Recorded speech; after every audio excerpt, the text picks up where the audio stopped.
Now, making headlines today is the suggestion that processed food and sugary drinks could be hit with a fat tax in an effort to combat obesity. The Food Standards Agency is planning to consult a new government on whether such taxes would help to make people eat healthier. Now, if imposed, the taxes would operate on the same principle as those on tobacco or drink. And, of course, to change the behaviour and help raise money and awareness surrounding the issue. So, what do you think, girls? Is this a good idea? Is it a fair idea? And will it have, if it comes through, a chance at improving the nation's health? I don't think it will. I think it's just silly. It's a bit nanny state, I think, because the thing is, you can't... what do? You put a tax on processed food or junk food or whatever you call it to stop people buying it. That doesn't make sense. I mean, the problem is when you've got kids, it's difficult enough to feed them. I mean, I know, because I've got Ollie, and he's 3, and he won't eat, and no matter what you do, he won't eat. You know, and if he'll eat a sausage, or if he'll eat a piece of bacon, or if he'll eat a chicken nugget, or whatever, then... you know, I thank God that he eats something that day. And you can't just say to a kid, it's that, nothing. You don't get anything, you don't eat then. You can't do that to a child. You see, I disagree with you, Sherry, on this one, because I know I keep harping back to the good old days and I'm going to get slapped again, but when I was growing up, I didn't like what my dad liked, but we couldn't afford to feed me another thing. Like, you know, kids get fed all sorts of different things now. You know, the main meal of the day, and they'll say, what do you want, love? Because they don't like that. My mother was really worried because I didn't eat a lot as a child. And she took me to the doctors and he said, when she's hungry, she'll eat. Stop trying to force feed her. And I think we overfeed kids anyway. If they're not going to eat, leave them. They'll soon come round when they're hungry. And I just think... I think it's a good idea, this, because there is a huge problem with the fast food industry. There is a huge problem with obesity and processed foods. You know, and it might be a good idea to make that more expensive, make good food for you, I think, a little bit more cheaper. I think that's a great idea. I don't know. I mean, I don't know whether it will solve the problem, because I don't think it's necessarily just because the food is cheaper, you know, fast food's cheaper or whatever. I think... you know, like Sherry said, when you do have kids, and the thing is, in our day, there wasn't those kind of temptations anyway when we were kids, so we didn't all scream and shout for fast food. But, you know, I'm like you. Kira's a terrible, terrible fussy eater.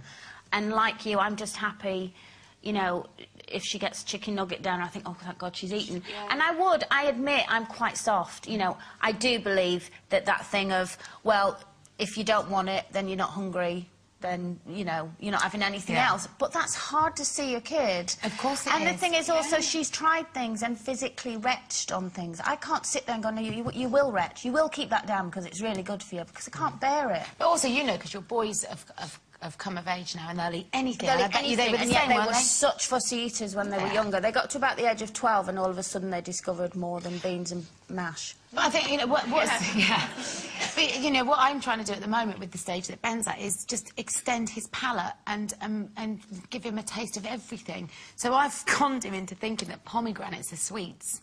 So, and sweet corn. So I give it to him and say, if you're good, you can have some sweeties.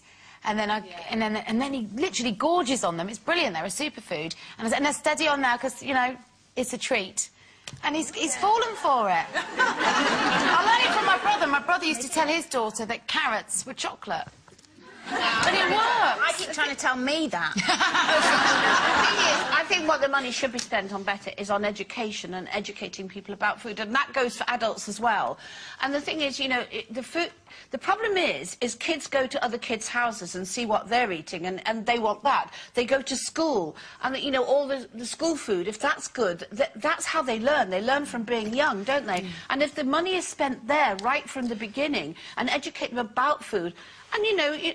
How much education do you need, though? It's in every magazine, it's on every TV show. It's telling them, it's teaching them, isn't it? Yeah, but you know what? I don't necessarily think it's all about education, because I don't necessarily think that obesity is just people that, you know, just love food and can't stop eating. I think it runs much deeper than that. I mean, when you get into the morbidly obese stage, that to me is much more than somebody who just can't stop eating. No, that's psychological and emotional yeah. and probably stems from something else. So then you get into a whole different category. The problem is when they're very young, like Ollie's 3, you know, obviously I'm not contradicting myself, but to educate him about the fact that why don't you have that instead of that? He will just eat because he's hungry, and if that's what he wants, that's what he'll eat. But as they get older, on a school level, surely that's when it should start, you know? I don't think they do cooking in schools anymore, you know, where's that gone? They do healthy eating now, they do teach them about healthy I just wish eating. kids could understand that pasta's fast food, and it's really good for you. There's lots of alternatives to fast food. But, hey, we could debate this for hours. We could. Good luck with your nuggets, love. OK, time